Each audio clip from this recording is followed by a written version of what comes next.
And welcome back to the series of Squirtle versus Repot Maokai. We are going into game two. We saw the first game, Repot Maokai completely control the game from early game to late game, start to finish. But now we see Squirtle on Red's side, and they actually have a different team composition, something a little bit more well-rounded. We have a Sejuani, good engage. We have a Rumble. We have a Ziggs, all good high damage, magic damage, and a good engage tool coming out. So, and I was about to comment on that. They've switched around a lot of the roles, trying to diversify their champion picks here just to get a little bit better of a team composition, which is something that some teams are able to do in Vantage. People having secondaries that lock in with each other, they're able to do some of these things. And I mean, it works as long as you're coordinated enough. Then it definitely works out, and we'll see how that looks in this game too. And then coming out from Repod Maokai on their side, we see a little bit more of the same. Tank top laner, pretty beefy jungler, Hecarim, well known for his engage tool, his onslaught of shadows, and we have pretty good overall damage coming out from the bottom side of the map. So hopefully this game will be a lot more even as both team comps are more well-rounded. We don't have any blind picks.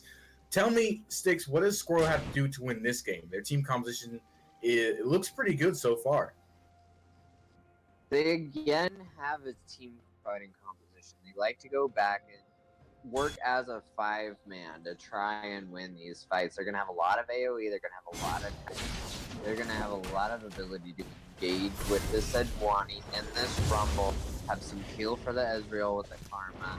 As we said, it's a well-rounded team comp, and I want to see them be able to stall the early game, allow them to get into this mid-game where they can use their ultimate spikes to really start to get this game and the momentum, the tempo moving in their favor again. And I'm actually kind of surprised by their start. Sejuani, usually when you're facing an enemy Zara, you want your bot lane to go ahead and get into lane so they can stop the Zara from getting that lane priority with the seeds. But Sejuani, they went ahead and started blue side, and we're kind of seeing the consequences of that. They're already being pushed in. But you know what? If it works out, then they look like a smart team, but usually it does not. But you also have to think about the dynamics of the bot lane. Ezreal Karma is in general going to use the Varus Zyra, especially on 7.4, but they are okay with being shoved in. You want Ezreal to be shoved in. If they're always being shoved in, that's a dream for Ezreal. He just wants to farm up, he wants to go back on his tier call in this lane. He just wants to wait out the early game so that he can potentially have a better mid-game spike than this Varus. Contrary to popular belief, Ezreal does actually have a stronger spike than Varus in 15-19 minutes, and then once Ezreal has his Muramana, it's all uphill from there. We're also going to see the ball delivery system coming up from Repot Maokai, so I'm excited to see which of these teams is able to coordinate their team fights more effectively. And we also see another dream matchup for Squirtle as we see it. Hertislia, actually not for Squirtle, for Squirtle, I'm sorry, Ward Turtle up in the top lane on that Rumble. The Shin Rumble matchup, Rumble actually winning that matchup very heavily early game, and we see it already.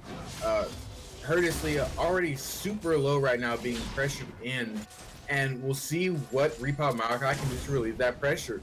You don't want the Shin to fall too far behind. Unlike Maokai, behind Shin doesn't help. But we'll see the game coming from Dragonite, level 99. He comes in with a charge. The exhaust goes down on Mycroft Holmes onto the support. Not usually the one you want to put it down on. They're going to keep going in. ADC Kai actually flashed in for that. And now he's taking so much damage from Aces. And we see Dragonite actually goes down to auto attacks alone and first blood to Ezreal, and he flashes in and gets the Q onto onto the Varus ADC Kai. Now the double kill going to Squirtle. Courteously does dodge the gank though, and that was just good mechanical play from Aces and kind of a puzzling thing for the exhaust to go down onto Mycroft Holmes, don't you think? It was just a problem with communication and target prioritization there. If they had all hit onto the Ezreal or onto the Karma and they had all focused the same target, they would have gotten a kill there, would have been a successful gank. It was just a little bit of a problem with communication there, but importantly, Hertislia is able to dodge out the gank and then top lane that Ultimate Ace spent a lot of time trying to set up, trying to get this dive, trying to get this rumble ahead. An interesting adaptation coming up from Curtis here. I really like that she went 2 rejuvenation beads and a refillable. It's going to give her a lot more of the in this lane, and it's probably going to go into, I would imagine, a Titanic Hydra and Spectral Cowl. Early on in this lane, being able to get a TMI to sort of counter push onto the Rumble, give easier CSing under tower, and the Spectral Cowl to be able to sustain is going to be the big power spike for Shen. Just being able to knock we actually see Shen go in, and he dives toward Turtle. He went in for the taunt, really low. I don't know why she would try, Hurtisley would try to go in for that 1v1 there. Even though Rumble was overloaded, he was still pumping out the Flame Spitter, that overload Flame Spitter doing so much damage, and now it'll be a solo kill going over to the Rumble, and now Shin has to pop that TP, a spell that actually isn't that bad of a loss for a Shin with Stand United coming up soon. He is level 5, but it's still something you don't want to waste this early, though. It was just the classic greed for the minion. Just wanting to get that last in before you back. Just wanting to get that last little bit of CS to completely bounce the wave. And just baiting her in a little bit there to give her the incorrect spacing away from the Rumble and allowing him to get a cheeky little solo kill there that really shouldn't have happened. But she's only down 2 CS in this lane. It's typical. You see the Spectral Cowl coming out along with the Magic 10 item. Haunting Guy is coming out for Rumble. It's just going to be pretty standard fare in all these lanes here. And she actually will go back in, trying to trade with Ward Turtle. Actually getting a better trade, still going in the favor of the Rumble, but a better trade than before. And something else I wanted to focus on a little bit while we have some time is the element of the 4-man bot party. Shin with the Stand United, if set up well with the Hecarim going in, once he gets Onslaught Shadows, that could be a definite threat toward this bot lane of Ezreal Karma that Squirtle has going. And I'm glad that you touched on that, because one of the strengths of Shen that really isn't talked about, everybody views his Stand United as a defensive tool, the ability to save your idiot teammates in solo queue from almost certain deaths from their own mistakes. But in a 5 setting like this, you need to be using the aggressive Shen ulti. The shield from Orianna onto the Dragon Knight level 99, the onslaught of shadows on top of the Shen just being able to completely compromise the bot lane is going to be the dynamic that Repot Maokai is looking for in this game. And we see Tier 7 almost go down to the True Shot Barrage, but he will be able to take his recall. And we see just those 2 early kills and the effect they're having on the bot lane. And Squirtle overall having about an 8k gold lead. But we see Hecarim coming in with a charge. He goes in trying to lay down a little bit of pressure. Gets rooted up by the Karma tether. And ADC Kai also takes extra damage from the Mon for Q. But Hecarim will... Oh, we see Orianna coming up from behind, trying to roam in. She's popped the ghost. Here we go with the 4-man bot party. Ninja Blue lays down the ultimate. And that will be Karma going down to Hecarim. Ward Turtle does TP in to try and help, but it will come too little, too late. And now he's only here to make sure that too much tower damage does not go down. But then we will see Repot Maokai actually transitioning to this Mountain Drake, possibly trying to at least get control of it with warding. And as soon as we say it, speak of the devil, it happens. Yeah, the aggressive Shen really coming down there and being like super key in that fight, allowing him to be able to get that kill pretty much scot-free. And like the 2 things that I really want to comment on right now is the 25 CS lead that's coming out from Aces on this Ezreal is insane. What giving an early red buff to an AD carry who knows how to abuse it early on can do. But also Ninja Blood too, with a huge CS lead in the mid.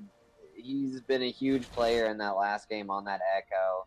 We'll see if he's able to utilize this lead again in March here. And we'll actually see a mantra tether coming out from the Karma. It looks like they were trying to set up a gank there, but says Joanie wasn't having any part of it.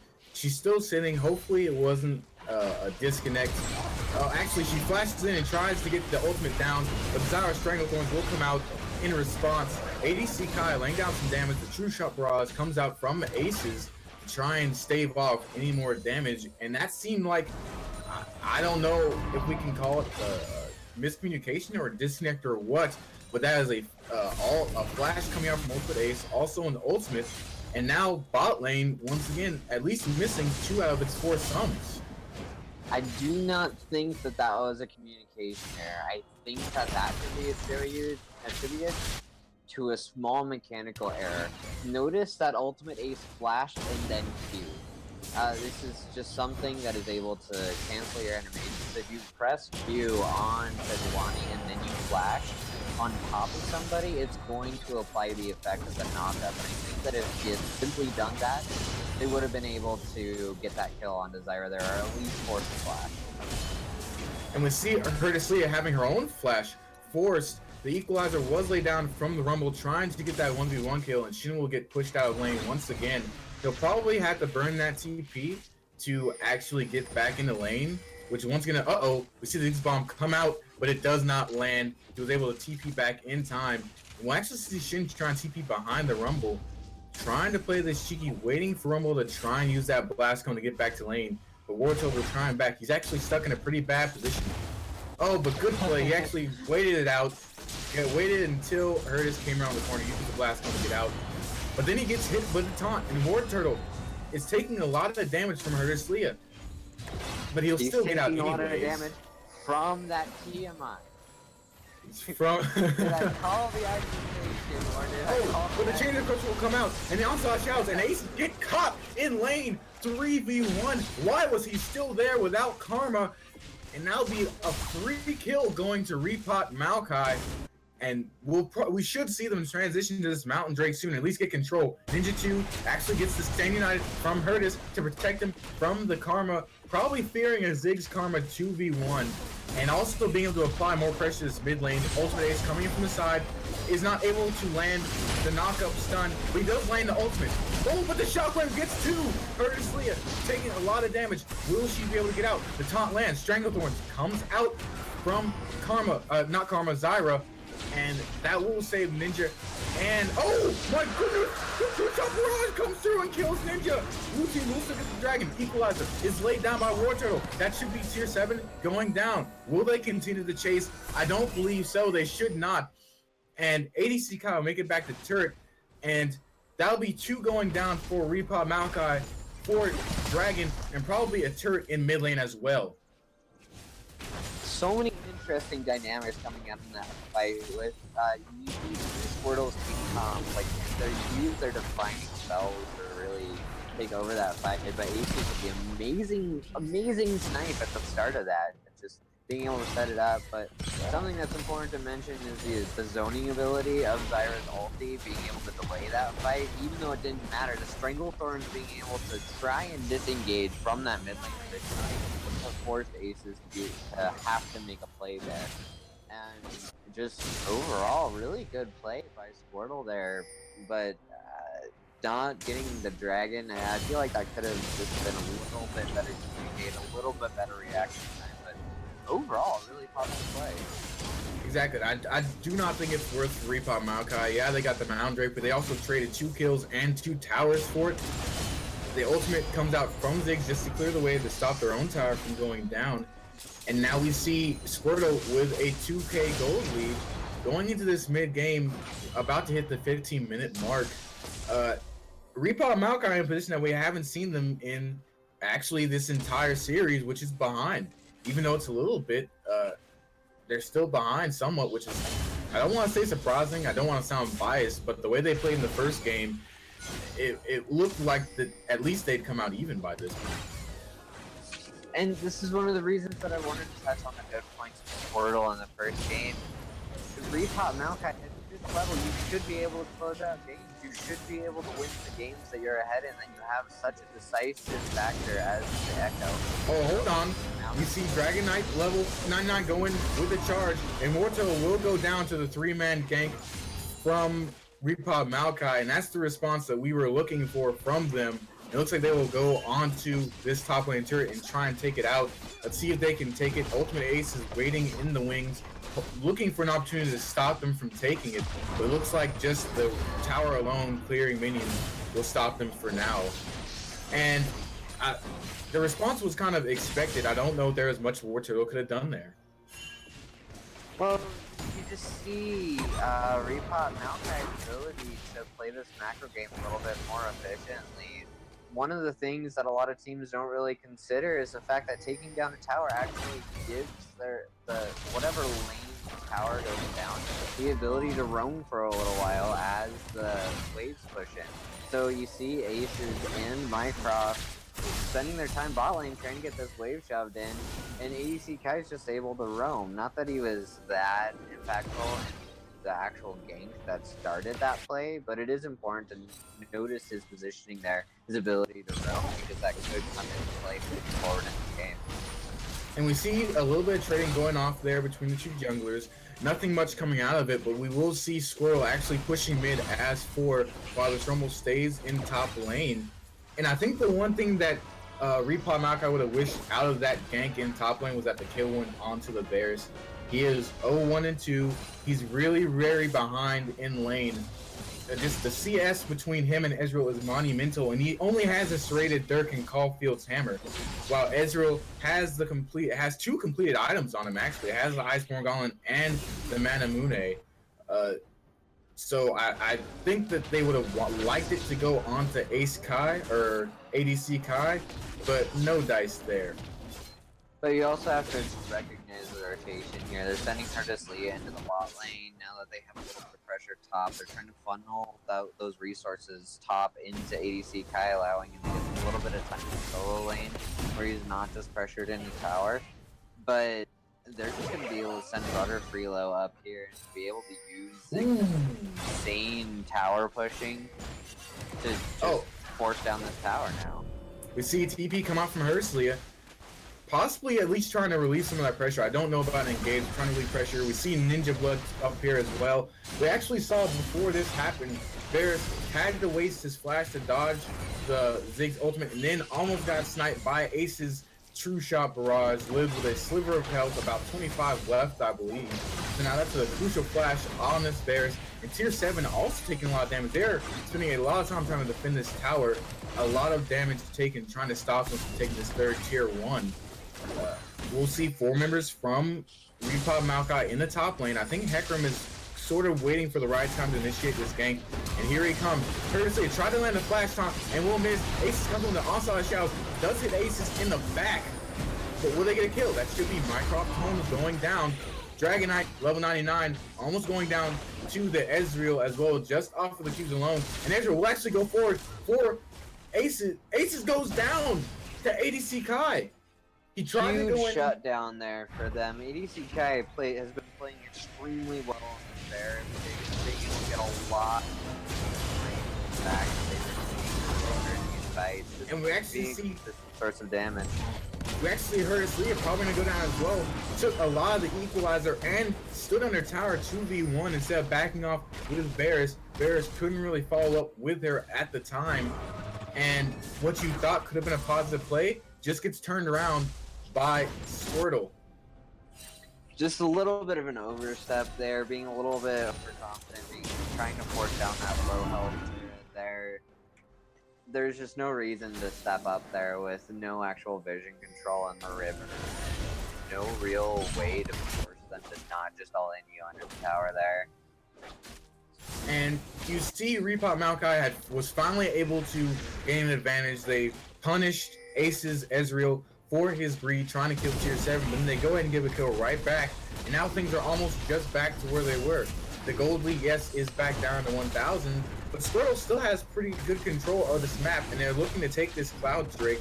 Hecarim will come around, he will look for the steal, but there's a control ward to spot him out, and Squirtle has control of this Dragon Pit, and they will take this Cloud Drake and then back off. The important parts about both of these games has been exceptional macro play from Repot Maokai and tempo. They've been able to... The reason that they were spending so much resources in the top lane to try to stop the constant cycle of losing their tower, trying to stop Squirtle's tempo from just accelerating from this point and accelerating their gold lead. You see that they've been successful in that? And we're trying to get a little bit of tempo back with getting that top lane tower, allowing them to control their waves a little bit more effectively, but giving over and neutralizing the pressure from that kill onto Hurtisley. I really want to see if this macro play out of Repot to be able to save them after this Ezreal seems to be playing really well, having an advantage, and the gold discrepancy right now that we see on the scoreboard just doesn't tell the story of this game accurately. And just look at the damage coming out. Oh, the Orianna Shockwave gets big. That burst damage. Oh my goodness. And that should also be tower going down there. Wow, I was actually just going to point. Again, Ninja Blood just being a huge influence on this game, being able to swing things for Repot Maokai so much with his individual play. And we'll see tier 7, and we'll see Hecarim. Oh, he dodges the True Shot Barrage. And they also dodge the Sejuani ultimate coming out. Dragon Knight 99 was looking to make a play happen, but was dissuaded by the Sejuani. And now that Squirtle has the inside track of this tower, they'll probably take it in this next little while. But one thing that we had to look at, or before that play happened a little earlier, was Varus had no summoner spells, and he wasted Chain of Corruption onto the Rumble, kind of unnecessarily. But now that's kind of negated, because now Squirtle has kind of readjust. Maybe if Ziggs were still alive at that moment, they could have made a play in the top lane, but now he's had time to get back his summoner spells and his ultimate, and now the game is kind of reset. Repot Maokai actually has a gold lead, and it is 6-6, and they have a Mountain Drake, and now they're going to look to get back in the driver's seat of this game. And they have a really good shot at it if they can execute it well. I just want to see them get this Varus out of this position where he's top lane against Aces and Mycroft's homes again. He really needs time to be able to get his items to be able to do what he was doing last game. So, hello, can you hear me now? We will see Squirtle pushing this top lane, trying to force down this turret, but I don't think they'll be able to. The wave clear coming out from Repot Maokai is too good, and now we'll see Repot Maokai start the counter push in top lane. It's been kind of a war for this top lane turret for the last few minutes. I think we'll see Repot get it first, though. You need to understand the importance of these top lane towers in this game. It's going to allow wave manipulation to happen. It's going to be able to allow one team to be able to do wave manipulation throughout this mid game to try and get pressure around this bear, and whoever gets it first is going to have a huge advantage moving into these team fights, where they need to be able to set up waves to be able to push in vision into the opponent's jungle to be able to set up for these Baron fights that both of these teams are really looking for with their composition. And we actually saw a flash come out from Sejuani while she was clearing a ward, so that'll be an important summoner spell, something that's really crucial to her engage at times coming out. And we'll see Squirtle start rotating more toward this river area, kind of giving up a little bit on this top lane push. And actually, something that we actually didn't really say about as Tier 7 takes a lot of engage, the Strength Thorns actually comes down. It says one ultimate comes down. Butterfly will take out Tier 7 with the ultimate. And now that will put Squirtle back in the driver's seat for this top tier turret race. As we'll actually heard us take out the bottom tier turret. Rumble coming out to respawn. The 1v1 will come out. Will anything come out of it? We don't know. And we'll actually see Ultimate Ace get caught by the Karma. The onslaught shout comes out. Home actually flashes to get out. Ace will go down though to Hurtisley, the taunt coming out. And a shockwave gets Sejuani on the back end. Still TP'd in for some reason. Drops the equalizer, but it'll still go down anyways. And that will be a 4 for none. in the favor of Repot Maokai, and now they will push this top lane turret. Back and forth, folly after folly before success. It seems to be the story for Repot Maokai in this game. Making small mistakes, small oversteps, but then being able to come back with their team coordination to make some of these plays to keep themselves in this game and not really get punished for the things that they're doing. And actually, it seemed in the middle of that fight, I was wondering almost how the Shin got in there. It was so confused. I could not see who he put the Stand United on. But I believe if we look back, he put the Stand United onto Hecarim, who was low health in that fight, was in the middle of it all. And just a well-timed Stand United, was able to hold out. Didn't use it at the beginning of the fight like some Shins will do to the turrets. So...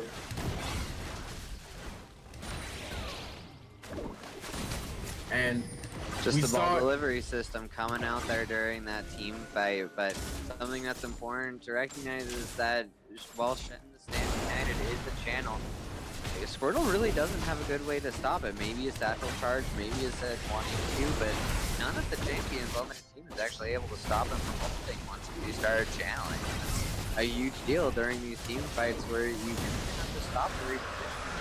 Small narrow spaces when Shen might be ulting just to get to the other side of a fight after trying to the backline. And we actually see the chain of corruption and a flash come out from ADC Kai. He dodges the Ziggs ultimate, but I don't even think it was necessary to use those there. No one was coming for him. A little bit of that nervousness, felt a shadow of some eyes on his back, a target on his back from Squirtle. So now he's down all of his summoner spells and his ultimate for this next fight. And that's a big coming out from this immobile AD carry in the Varus. The Varus is still going to be able to do work as long as he positions effectively in these fights, even as behind as he is. It's really, the onus is going to be on Aces on this Ezreal to try and make things happen. He's got all the advantages, he just needs to push them. And his team needs to be able to allow him to do that with this build that has a little bit less damage. Oh, and we'll see the onslaught shout come out from Dragon level 99 in response to that turret. Markov will go down, but will Repot Maokai keep chasing. Earnestly is coming in behind him. Dragon level 9 waiting for the next charge to come out.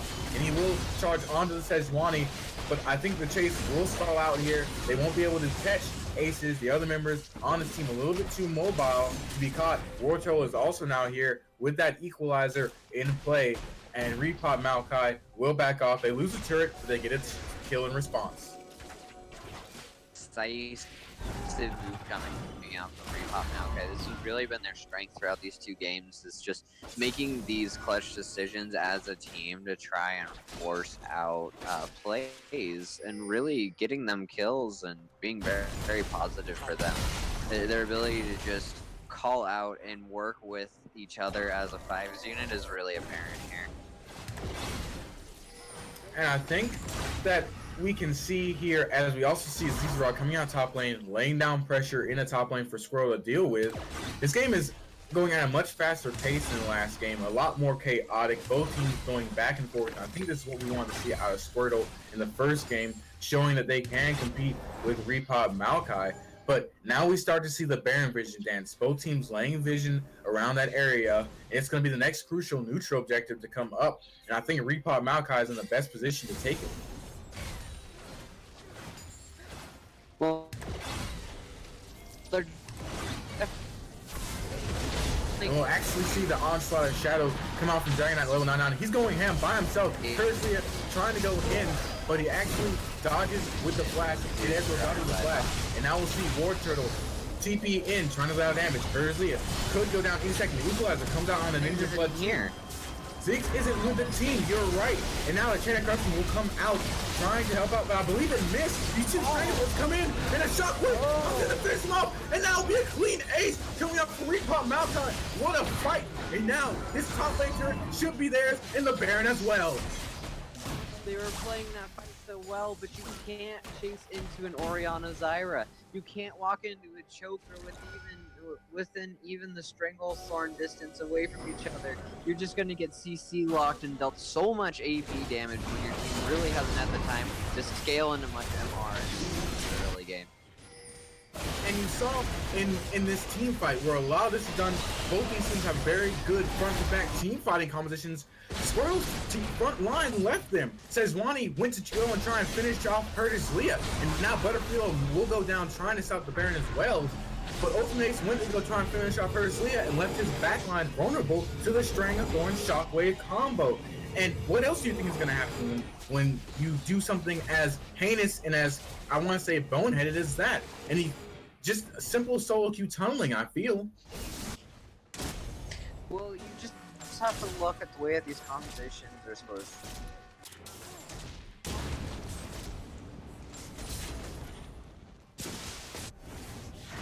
Look at what becomes.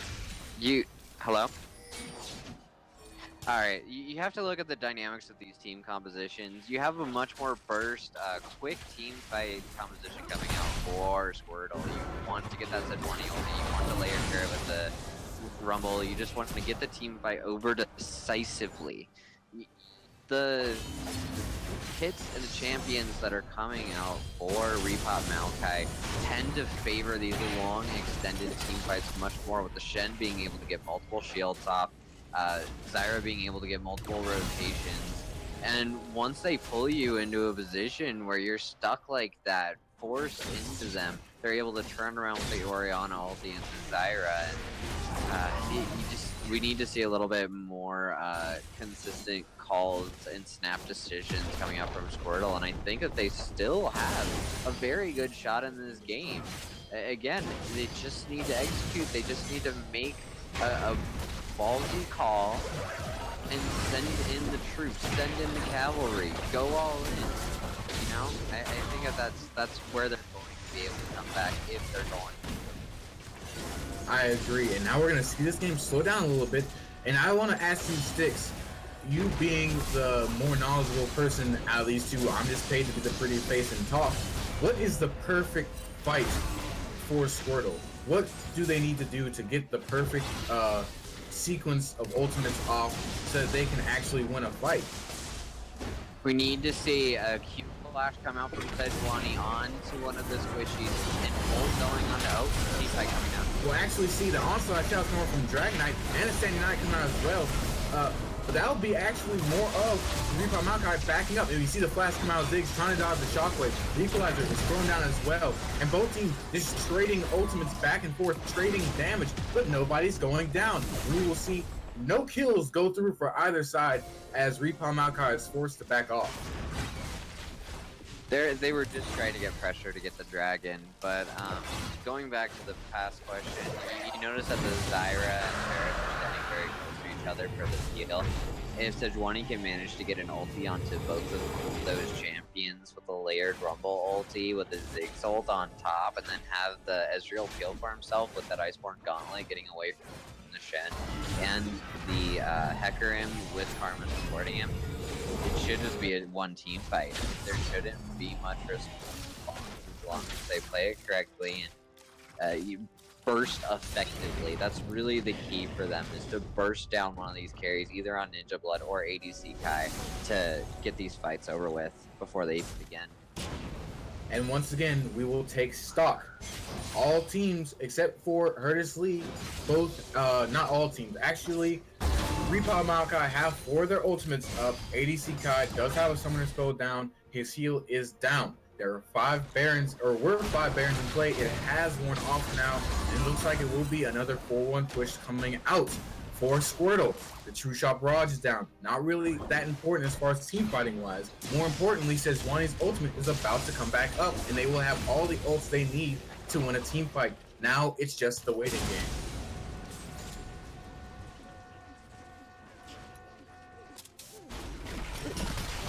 Well, they have so much range with the Ziggs and the Karma and the Ezreal, and all of them dealing AoE wave player. It's going to be really easy for them to stall out this game and be able to get back some of this gold lead, accrue some small advantages by possibly getting a pick moving in here. And once you get to 6 items, everything's the same, everything's equalized again. Then it just comes down to personal play. And I believe that what Squirtle has that Repot cannot underestimate is the ability of late game scaling. A lot of Squirtle's champions do heavy damage in these late game fights, Rumble and Ziggs, and Ezreal being very mobile and also doing a lot of his own damage in these fights. So, like you said, this is still anyone's game, even though it is a 10,000 gold lead that can easily switch as long as Squirtle pulls all the right moves to start this game out. They will find Dragon Knight level 99 in the top lane. Sejuani putting down a little bit of chip damage, but not doing much to actually try and get the kill, just to shove him out of the top lane. They will rotate back to mid, and if they can find the right perfect fight, they can still come back in this game. Neither team has any dragons that will actually tip the scale. It's not like there are 2 mountain drakes on either side. It's some cloud drakes and 1 mountain drake. And as long as this is played right, Squirtle still have a very, very good chance of winning this game and sending it to a game 3. And it's I want to see Squirtle reset their lanes. I want to see them push in and actually get control of their topside jungle again, so that they can be ready for this Baron that's about to spawn in a minute. If they can do that, then they're going to be able to set up this fight a little bit more. As I said at the beginning of the game, fighting these vision boards is going to be very important for both teams. I also want to see Repot and Maokai be able to reset that wave again and possibly force a fight around the vision wars that are going to happen, with the Shen still being able to apply pressure. And also, I want to look at Squirtle's itemization. This is kind of interesting. For a team that is facing a heavy CC composition like Repot, there's only really one form of cancellation for any CC, and that is the Zhonya's Hourglass on Rumble. No other members really have any way. We know that Ezreal is very mobile, so if he plays it right, he can dodge a lot of CC. But there is no other real way for these members on Squirtle to get out of a Zyra String of Thorns and Ultimate, to get out of the root and to escape Repot Maokai's damage. But important to mention that Ezreal is almost getting his Lord dominant. Ezreal is the best 5-item champion in the game, including boost. Once he hits those 4 offensive items, he just goes God mode. His damage is over the top, and yes, hitting that those completed 4 items is such a— Oh my goodness, the deletion from Ninja Blood 2! And that wasn't even a shockwave, I don't think. Did he lay down the shockwave? He did lay down the shockwave, but that wasn't even most of the damage. A lot of that damage came out from the command distance before the shockwave. The shockwave was just to finish the kill before the flash would come out. And now we'll see Repot Maokai start this Baron. Shin is in the top lane. He does have Standing Knight and TP. Rumble has TP as well. We'll see who responds to what. And it doesn't look like any TP response will come out. Damage again, but it's stolen! The Baron is stolen! This one is stolen! And he gets out! And he got out! Oh my goodness! And that will be a kill from Ninja Blood going on to the Ezreal. But more importantly, that is the exact play that Squirtle needed to stay in this game. The ability of the Baron to stall right now is going to be insane. It's going to completely destroy all of the tempo that Repot has been trying to get for so long, and we already Squirtle's wave clear. Just an amazing play coming out from Ultimate Ace to keep his team in this game. They needed somebody to make a hero play, and that's exactly what Ultimate Ace provided. And it's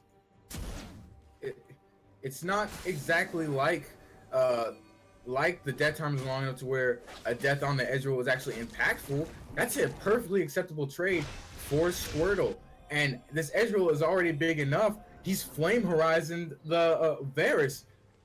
Now this is looking, everything's looking up for Squirtle. I wanted to say a Clever Simpson line, but I couldn't remember it right there. But everyone gets my gist.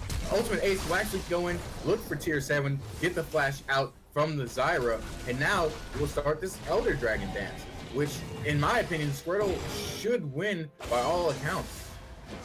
Yeah, I would honestly say that I think Squirtle is actually favored in the game now with that bear and the ability to stall out. They've gotten their Ezreal the late game. Their Ziggs is still scaling. He's gonna have a Rabbidan's death clap here very quickly, and we all know how devastating Rumble can be in a late game team fight. but a banner of command coming out from the Shen is going to be extremely annoying for this Rumble to deal with as he continues to try to split push. Or enter the split push of Shen. Sorry, it's just comical to watch a Rumble slowly hit a minion down. It's almost like when you're just sitting there like, why can't I touch you? Well, it's because I don't take any magic damage, bub. But he will be able to take that down and stop the push. And he's actually going to try and stop Hersley from taking this red. And he actually will take it himself. He does get the overload, so he will not be able to follow through. But he does have members coming in. Butter Freelo, try and land some damage. They do knock the Shin off, but no kills are traded. And now we're just going to go back to the stall game. Squirtle still stalling this game out. The goal lead is actually still 10,000, which is, it doesn't feel like it though. It feels like Squirtle has full command of this game. And I think the next fight that we have, the next pick or whatever, will go down around this bomb side of the map, around this Elder Drake, as both teams are just trying to posture around. And either way, I believe that Repot Maokai would benefit more from this Elder Drake because they would get the double buff for the Mountain Drake, and that's exactly what Squirtle wants to stop. Well, as we said earlier, Maokai wants these longer extended team fights. Being able to apply the Elder Dragon burn multiple times is a huge deal for the competition. And the True Shot Barrage will snipe tier 7. That's a big kill going down. And actually Warlord is going out with Hersley. That's a big kill going down as it will dissuade now Repot Maokai from this dragon area. And actually if Squirtle wanted to start it, they would have a complete advantage going into it. This would be a 4v5. But it looks like they'll actually back off as well. They don't really feel confident taking this, especially with Hersley pushing in top really hard. Everyone will just kind of reset again, and we'll just start this dance all over again. I think that they're just a little bit scared because of how the rest of the game has gone. Now, they're still down gold. Do not get me wrong. They are still down gold, and they're still relevant. But at this point in the game, so many of your champions have their crucial items. They can fight this. They can fight. They can team fight. They can out-damage this team. Again, they just have to play these fights properly, and they're just being a little bit scared, a little bit overly cautious moving into this late game. And correct me if I'm wrong, but I think if they want to initiate a fight and show that confidence, what they need to do is they need to start poking down a little bit with Ziggs, trying to get the members of Repot Maokai low, and then come in with the equalizer that says wanting and just let Ezreal go to town. He's already big enough. The equalizer will burn them down completely, and if you can catch them in the equalizer with the Sejuani ultimate, that's an even bigger bonus.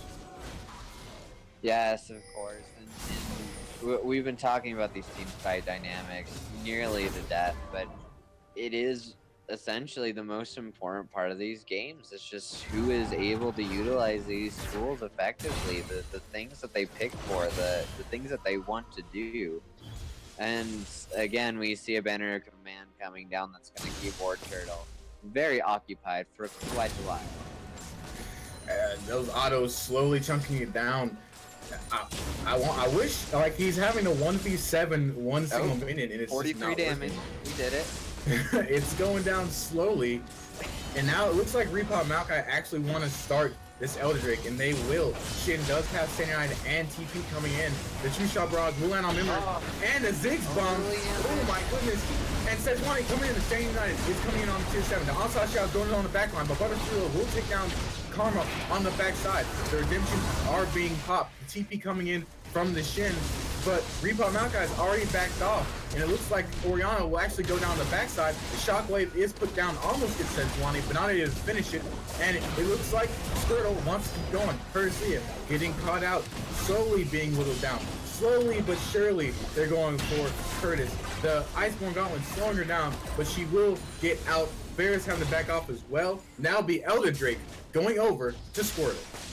And I'm not going to say that I called it again, but you see the ulti from Ultimate Ace coming down on the Zyra and the Varus, completely crushing that team fight. Zyra didn't have Stranglethorn. Varus didn't have Chain of Corruption. Well, what were they going to do to try and counter-engage there? They had no tools to actually try and force the Elder Dragon, but well played by Squirtle identifying that and then just playing the team fight correctly. And I think from Repot, what we saw was just an underestimation of the burst that could come out from the True Shot Barrage and from the Ziggs ultimate. And they started with confidence, and then once they got hit by both of those spells, and everyone got hit with it, and they weren't able to even like dodge. They got the max damage onto everyone. And after that, they started to get a little unsure. Like, should we keep going or should we turn to fight? And by that time, Sejuani was in the pit with them and just started to lay down the CC. And from that moment, you could see the tide shift in Squirtle's favor. And now they have an Elder Drake pushing two different ways. It looks like Rumble will head down the bot lane to stop this ZZ Rot push. And well, we were saying it felt like Squirtle was in the driver's seat. Well, now they are in the driver's seat. And Repot Maokai now has to do damage control to try and stop the what they've wrought onto themselves. And as much as Repot Maokai wants to be able to apply the Elder Dragon burn over and over again, Elder Dragon still does a ton of damage. It's the great thing about the buff is that it works in whatever composition you're running, and this Elder Dragon is a huge deal for Squirtle coming out here, and I don't see how they can. Woo! Oh. Butterfree gets come on the back end, and she used Redemption as well. And now it is a confident 4v5 going in, and Squirtle will start this Baron. War Turtle doesn't have TP though, while Shin has Stand United, but I think that Repot is a little bit afraid of the damage coming out from Squirtle. Dragon will look for an opportunity to steal. He does have a GAs. He will actually charge in, looking for it. He goes in, Redemption's landing everywhere, but Sejuani is able to still get the Baron. Mycroft Holmes will go down the back side though. Ultimate Ace is alone. He will be slowly whittled down, and now it'll only be Ezreal and Rumble getting out with the Baron buff. But at this point, I think that's kind of enough. As long as Repot Maokai is able to take their entire base here, just having two Barons and especially a Baron on this Rumble, who's been answering the split push from Shen the entire game, I honestly think that even as much work as Shen has been putting in applying pressure to this map, it really hasn't been relevant enough. There's these fights around Baron where they just need to be able to force it while Rumble's tied up in the bot lane dealing with the minion waves. And then if Shen was able to take a little bit of that initiative, really get in there and force some of these fights with flash taunts or even just doing point blank stand united but still showing presence, I think that Repot might actually be able to pull a little bit of this pressure and be able to win some of these fights. But it's something that doesn't come naturally to Shen players. I don't even know if they can see that course of play being a little bit more advantageous, and it might just be an opinion on me.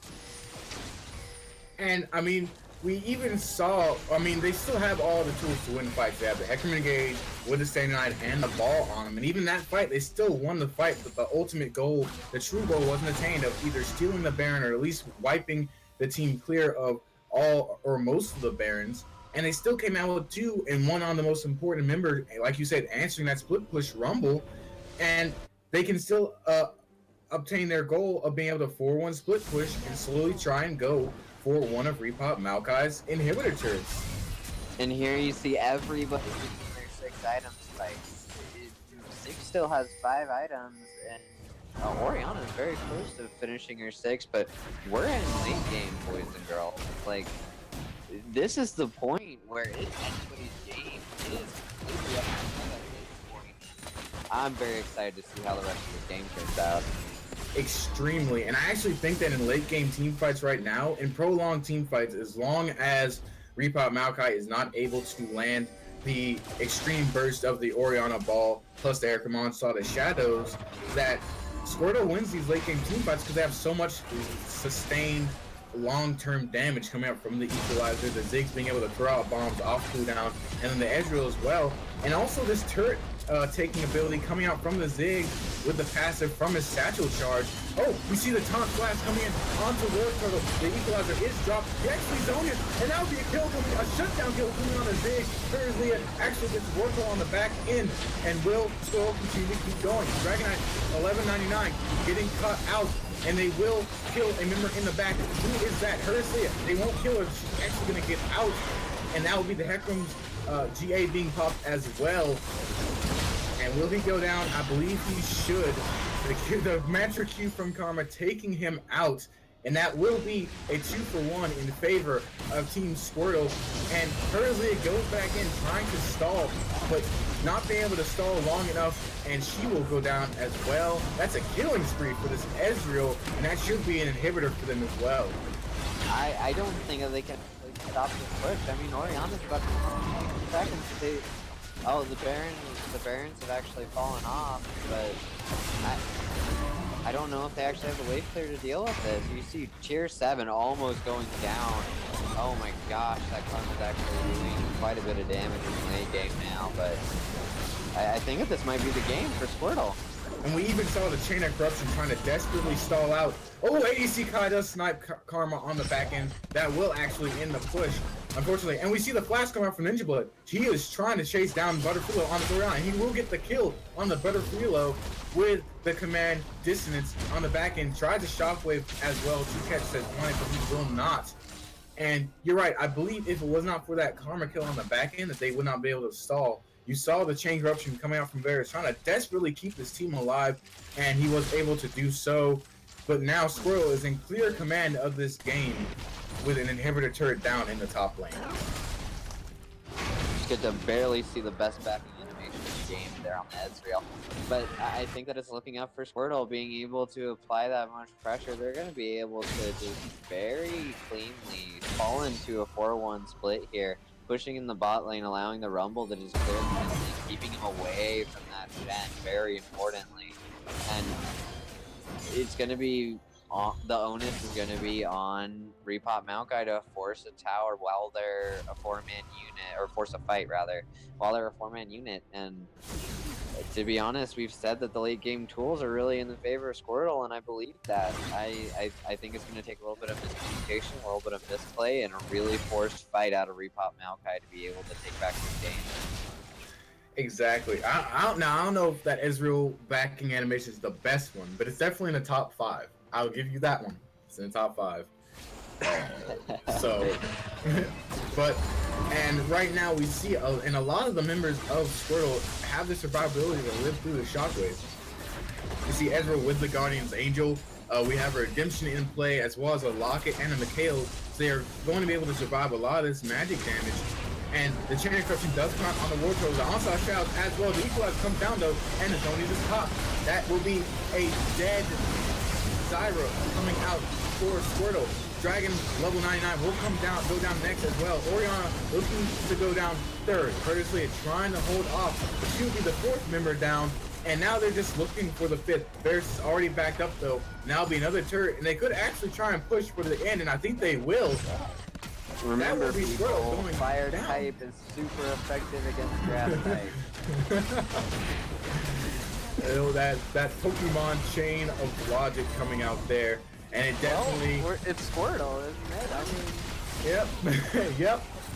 And it will shine true right now. And ADC Kai does get zigged on the back end, but I don't think it will even matter at this point. The death timers are too long. And that will be this game going to Squirtle. And we're going to go to a game 3, ladies and gentlemen. Squirtle just being able to stall out that fighting really well. Even though their early game was a little bit shaky, they were able to come back, keep each other off of tilt, scale into the game, and overall very well played by Squirtle, keeping themselves in this series. And for Squirtle, I think that is a big confidence boost going into the game 3. But for Repot Maokai, I actually don't think that they took too much of a morale hit there. They still played that game very well. If it weren't for 1 or 2 fights not going their way, a Baron getting stolen, then they actually probably win that game. So I think coming to this next game, they should just refocus and just keep playing as they have been, correct? And I completely agree. I don't think that there's anything for Repot Maokai to really feel bad about. I think that we have to give player of the game the ultimate ace. Just getting that steal, that was so huge. It literally turned the entire tide of the game and it allowed Squirtle to come back. I think that Repot Maokai just has to keep their macro game solid. They have to continue using their game plan, and I think that they'll be perfectly fine and have a really good chance coming into the third game in this series. I think that these teams are pretty well matched, and I'm excited to see the conclusion. Well, ladies and gentlemen, We're going to be looking forward to a Game 3 after a short 5-minute break. The Rumble in the Jungle continues. Thanks for watching, and we'll see you in a few. Alright guys, 5-minute break. Get some water.